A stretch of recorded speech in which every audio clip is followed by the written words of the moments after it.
Magandang araw po mga kababayan. Welcome po sa Pinilangan Lakbay. Ayan, pagsasaluhan po natin ngayon ay tipak-tipak na nilagang baka. O di ba, ang lalaki. Meron po tayong mainit na kanin, patis na may sili. Simplihan lang po natin. At yung sabaw po binukod ko. Ayan. Tama po man ninyo ako mag-prepare ng bagya.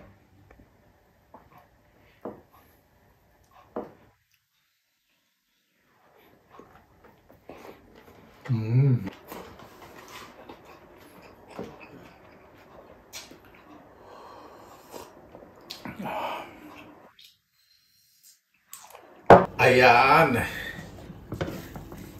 Nakapagpakulo na po ako ng tipak-tipak na baka. Kung magpapakulo po kayo asin para madali pong linisin. Nalinis ko na rin po yan. Yung mga ibabaw. Pero hindi naman ibabaw lahat. Dumi iba yun. Yung siyempre yung dugo sa laman. O yung pag na-overcook, kumihiwalay naman. Lagay ko na po yung murang sibuyas tuloy. Sibuyas na pula. Mas gusto ko po talaga sa nilaga. Sibuyas na pula, mas malasa. Dahil luto na rin po yung baka, lalagyan na po ang patatas.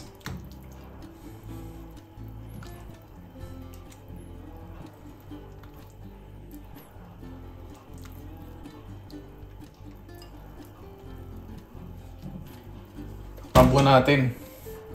Tayo lang po natin na kumulo at lumambot po yung patatas. Yan. Na-check ko na po yung patatas. Malambot na. Yung sibuyas mukhang promising. Ano connection ng promising? Ibig sabihin siguradong lamasa na sa sabaw. Di ba? Maglalagay na po ako ng isang damakmak na pechay. Ito po ang paborito ko po sa nilaga. Pag walang pechay, nako, parang may kulang, no? Nananay ko po pag naglalaga, nakita nyo naman po yung nakaraan na mga nakalipas kong mukbang. Pag nilaga po siya, may kamote, may sitaw, may pechay, at pag nakakariwasa, may repolyo. Ibig sabihin yung mga available na pwedeng anihin sa bakuran, yung nilagang Tagalog, pakasarap po ng ganun. Di ba po natin natitimplan masyado yun, asin pa lang po. Lagyan ko na po ng paminta para pag gumulo namalasa na rin sa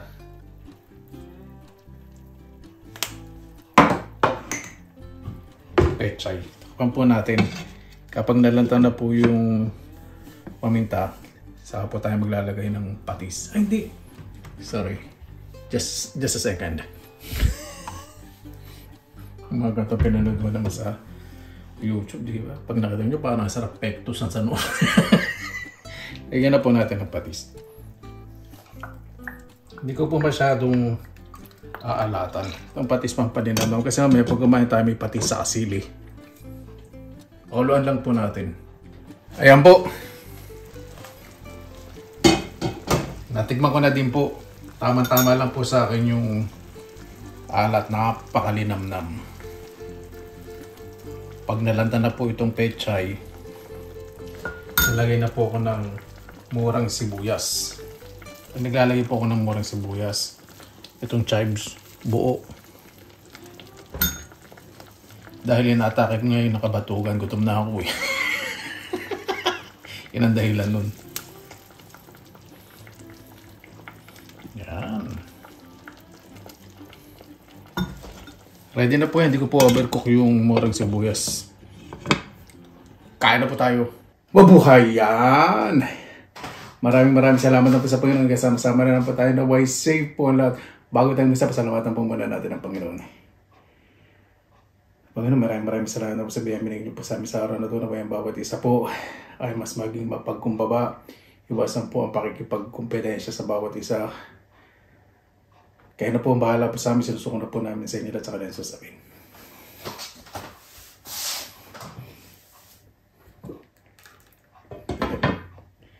Lagay po muna ako ng iced tea.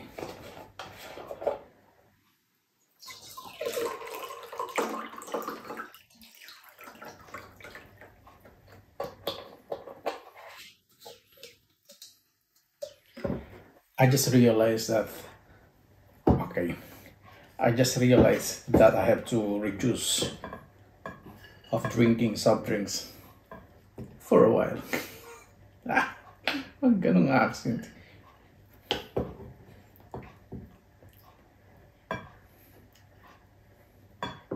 Because I don't know where I'm going to put the ice cubes.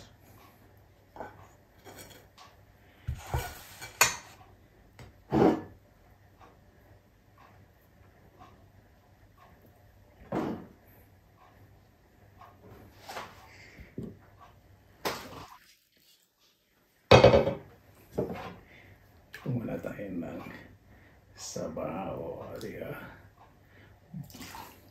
Mainit na mainit.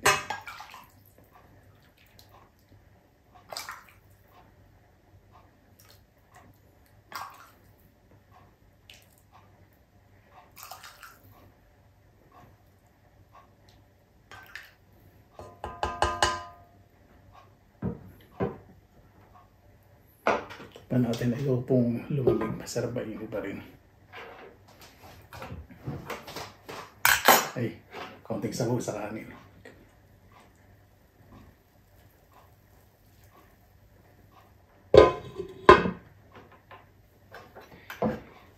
Ito mayroon pong buto na may konting litid na. Itanalapanin natin, laki. At syempre, ang paborito ko sa nilaga, pechay.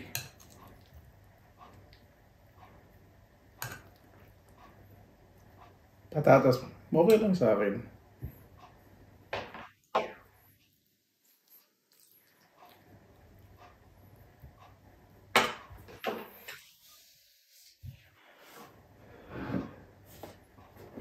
Bubong muna tayo sa bago.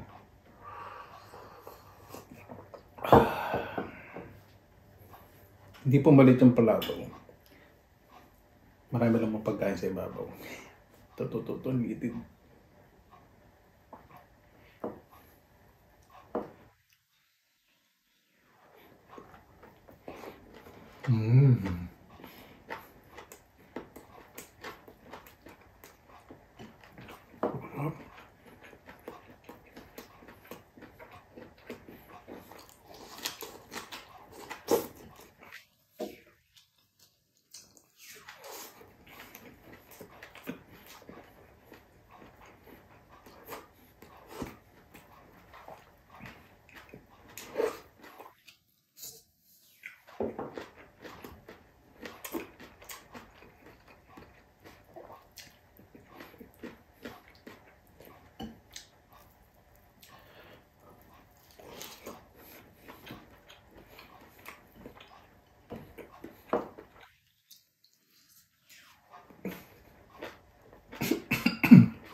Nagdat ng sili.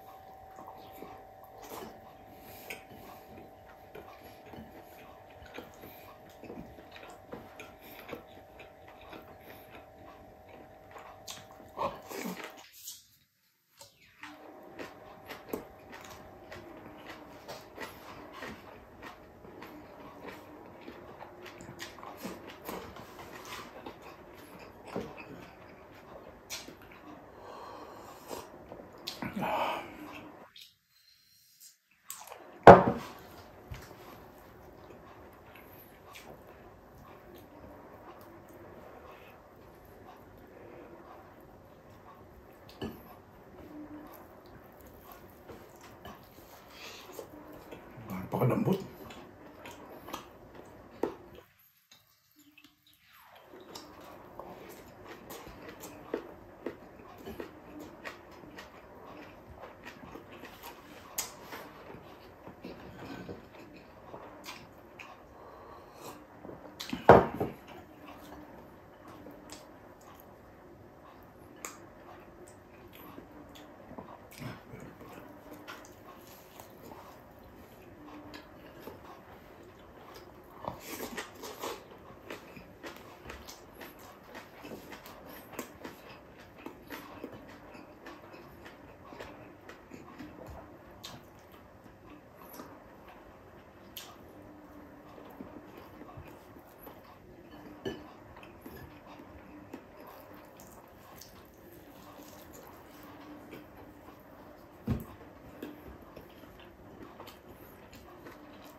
Ganyan po ako na pag nagluto ko ng nilaga.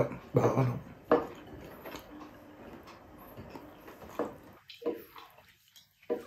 Malambot.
Teka lang ate, hindi pa kayanin lahat to.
Napakasarap.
Paano po bago tayo ito, pasalamatan po muna natin ang Panginoon.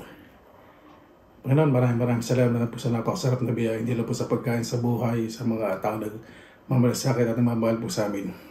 Na po yung malalayo po sa aming mga mahal sa buhay, hiling po namin ay laging kaligtasan. Kaya na po bahala po sa amin, susunod na po namin sa inyo lahat sa kanilang susamin. Paano po, maraming salamat po sa inyo, oras sa inyo, inilaan sa pinilangan lakbay, basta lagi po tayong positive vibes, good vibes. Siya po na ang God bless, ingat po lagi mga araw. Laban lang.